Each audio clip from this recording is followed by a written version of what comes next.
Yan guys, ito na, dumating na yung ano ko, pang vulcanize.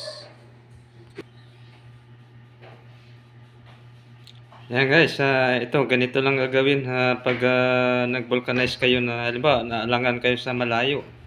Malayong lugar, walang vulcanizing, yan, pwede siya. Pwede siya ilagay, yan. Ipasok nyo lang sa karayom, tapos itusok mo lang. Yan, tapos ang sobra, tanggalin lang. Yan, ganun lang gagawin guys. Yan guys, good morning. Ayan, kararating lang. At ano guys, dumating na yung ano ko, yung deliver. Buksan natin guys para makita natin.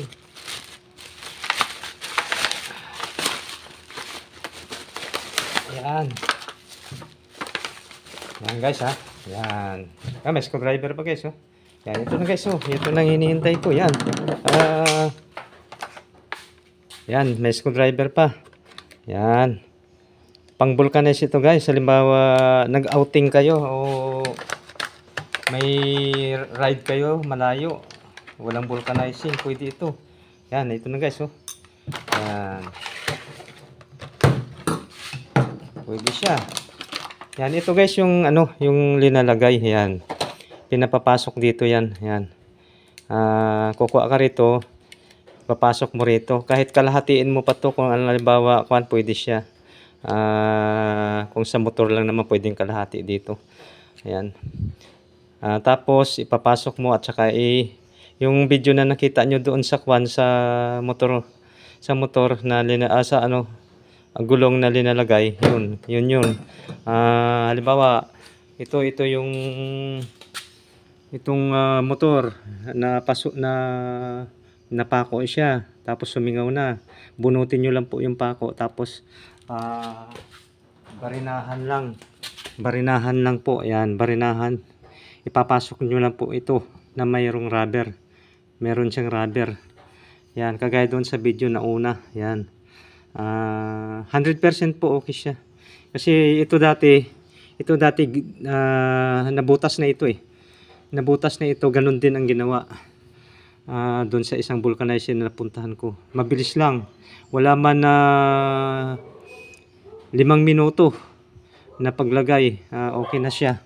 Walang kasingaw-singaw guys. Pati itong sa kotse, pwede siya i-vulcanize dito. Kasi 5 naman to, 5 pag meron kang ganito, okay na. Pwede ka na mag-ride ng malayo.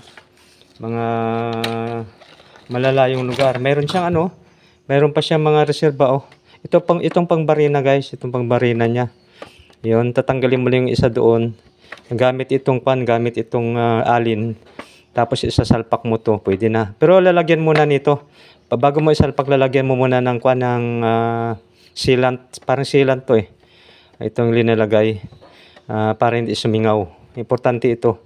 Kailangan malagay ito para madulas pag pinasok mo siya. Yun. So guys, maraming salamat at meron na tayong pang laban sa butas. Halimbawa, naplatan tayo. Meron na. Tapos meron naman ako doon pambomba. Meron ako tinatap lang sa battery. Sa cigarette plug, tinatap lang. Tapos lalagyan niya na ng hangin. Meron ako. So guys, maraming salamat sa panonood. Okay na ito. Pwede nang wala ka nang takot pag malayo yung pupuntahan mo. Maraming salamat guys. Sana makatulong ito sa mga mahilig pumunta sa malalayo na may sasakyan. Yan, pwede ito. Makatulong to na malaki. Na hindi ka na magpunta sa vulcanizing. Ito na lang yung gagamitin mo. Yan, maganda siya. Yan, itong rubber na ito. Maganda ito guys.